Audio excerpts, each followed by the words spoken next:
ഇറാനിൽ നടത്തിയ വൻ വ്യോമാക്രമണത്തിന് പിന്നാലെ വലിയ തിരിച്ചടിയാണ് ഇസ്രായേൽ പ്രതീക്ഷിക്കുന്നത്. ഇത് സൈനിക ഓപ്പറേഷൻ അല്ല, യുദ്ധം തന്നെയാണെന്നാണ് ഇസ്രായേൽ ഡിഫൻസ് ഫോഴ്സ് വൃത്തങ്ങൾ വ്യക്തമാക്കിയിരിക്കുന്നത്. ഇറാനും ഹിസ്ബുള്ളയും ഹൂത്തികളും ഹമാസും ചേർന്നുള്ള വിപുലമായ പശ്ചിമേഷ്യൻ യുദ്ധത്തിലേക്ക് കാര്യങ്ങൾ നീളാനിടയുണ്ട് എന്നാണ് വിലയിരുത്തൽ. ഇതെല്ലാം മുൻകൂട്ടി കണ്ട് ഇസ്രായേലിൽ അടിയന്തരാവസ്ഥ പ്രഖ്യാപിച്ചിരിക്കുകയാണിപ്പോൾ. രാജ്യത്തിന്റെ വ്യോമാതിർത്തി അടച്ചിടുകയും വിമാനത്താവളങ്ങളുടെ പ്രവർത്തനം നിർത്തിവെക്കുകയും ചെയ്തു. കൂടുതൽ ദിവസം ഷെൽട്ടറുകളിൽ കഴിയേണ്ടി വരുമെന്നാണ് ഇസ്രായേൽ പ്രധാനമന്ത്രി ബെഞ്ചമിൻ നെതന്യാഹുവും പ്രതിരോധ മന്ത്രി ഇസ്രായേൽ കാറ്റ്സും പൗരന്മാരെ അറിയിച്ചിരിക്കുന്നത്. ഇസ്രായേൽ ഇറാൻ സംഘർഷത്തിന്റെ ഏറ്റവും പുതിയ വിവരങ്ങളിലേക്ക് വരാം. സ്വാഗതം ഇൻഡെപ്തിലേക്ക്.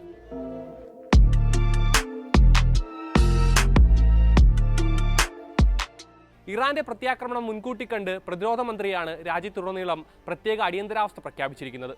സമീപഭാവിയിൽ തന്നെ രാജ്യത്തിന് നേരെ മിസൈൽ, ഡ്രോൺ ആക്രമണത്തിന് സാധ്യതയുണ്ട് എന്ന് ഇസ്രായേൽ കാറ്റ്സ് പുറത്തിറക്കിയ വാർത്താക്കുറിപ്പിൽ ചൂണ്ടിക്കാട്ടുന്നു.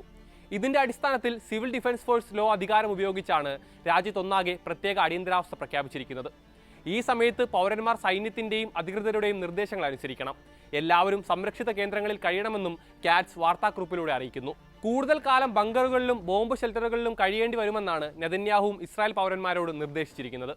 നമ്മുടെ തലയ്ക്കുമിരെ തൂങ്ങി നിൽക്കുന്ന ഭീഷണി അവസാനിപ്പിക്കുക എന്ന ദൗത്യമാണ് മുന്നിലുള്ളത്. അതിൽ വിജയം കാണും വരെ ഓപ്പറേഷൻ തുടരും. നമുക്ക് വലിയ പരിക്കുണ്ടാക്കാനുള്ള ശേഷി ഇറാനുണ്ട്. അത് നേരിടാൻ നമ്മളും സജ്ജമാണ്. എന്നാൽ ലക്ഷ്യം കാണും വരെ ജനങ്ങളുടെ എല്ലാ തരത്തിലുമുള്ള സഹകരണം ആവശ്യപ്പെടുകയാണ്. വരും ദിവസങ്ങളിലെല്ലാം പൗരന്മാരുടെ ഭാഗത്തു നിന്ന് കൂടുതൽ പോരാട്ട വീര്യം പ്രതീക്ഷിക്കുന്നുണ്ടെന്നും നെതന്യാഹു പറയുന്നു. തെല്ലവീവിലെ കിരിയ സൈനിക താവളത്തിലെ ബങ്കറിലാണ് IDF തലവൻ ഇയാൽ സമീർ കഴിയുന്നതെന്ന് ഇസ്രായേൽ മാധ്യമമായ യെദിയോത്ത് ആക്രോത്ത് റിപ്പോർട്ട് ചെയ്യുന്നു. ബങ്കറിലിരുന്നാണ് സൈനിക ഓപ്പറേഷന് സമീർ മേൽനോട്ടം വഹിക്കുന്നത്. ഇറാൻ ആക്രമണത്തിന് മുന്നോടിയായി ഇസ്രായേൽ പ്രധാനമന്ത്രിയുടെയും പ്രസിഡന്റിന്റെയും ഔദ്യോഗിക വിമാനമായ വിംഗ് ഓഫ് സയൺ ബെൻഗൂരിയൻ വിമാനത്താവളത്തിൽ നിന്ന് മാറ്റിയിരുന്നു. എങ്ങോട്ടേക്കാണ് വിമാനം പറന്നതെന്ന് വ്യക്തമല്ല. നേരത്തെ 2024 ഏപ്രിൽ 13 ഇറാനെ ആക്രമിച്ചപ്പോഴും സമാനമായ രീതിയിൽ വിംഗ് ഓഫ് സയണിനെ സുരക്ഷിത സ്ഥാനത്തേക്ക് മാറ്റിയിരുന്നു. അന്ന് നെവാറ്റിം വ്യോമതാവളത്തിലാണ് വിമാനം പാർക്ക് ചെയ്തിരുന്നത്. തെല്ലവീവിലെ ബെൻഗൂരിയൻ വിമാനത്താവളം ഉൾപ്പെടെ പ്രധാന എയർപോർട്ടുകളുടെ എല്ലാം പ്രവർത്തനം താൽക്കാലികമായി നിർത്തിവെച്ചിരിക്കുകയാണ്. ബെൻഗൂരിയൻ 3 ദിവസത്തേക്ക് അടച്ചിട്ടതായാണ് പുറത്തുവരുന്ന വിവരം.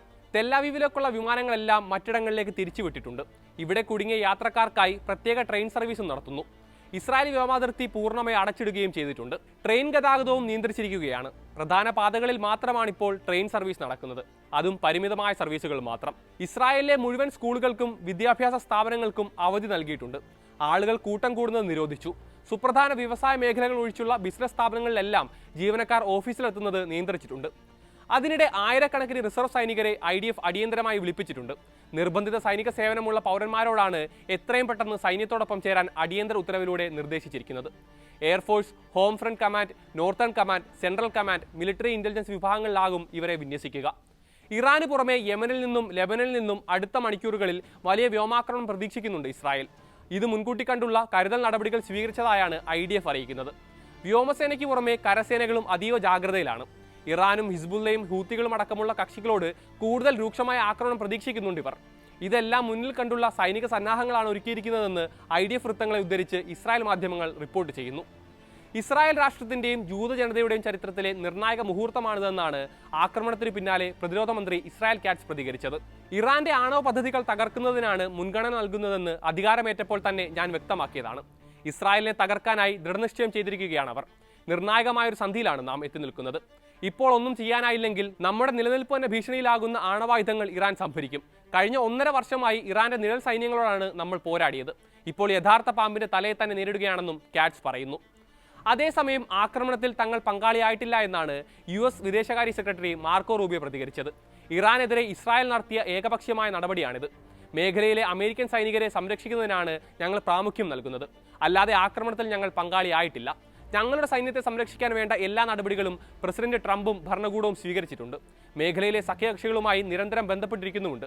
തങ്ങളുടെ സ്വയം പ്രതിരോധത്തിന് ഈ നടപടി അത്യാവശ്യമായിരുന്നുവെന്നാണ് ഇസ്രായേൽ ഞങ്ങളോട് പറഞ്ഞത്. അമേരിക്കൻ സൈനികരെയും US താൽപ്പര്യങ്ങളിൽ ലക്ഷ്യമിട്ടുള്ള ഒരു നടപടിക്ക് മുതിരരുതെന്നാണ് ഇറാനോട് ആവശ്യപ്പെടാനുള്ളതെന്നും റൂബിയോ പറയുന്നുണ്ട്.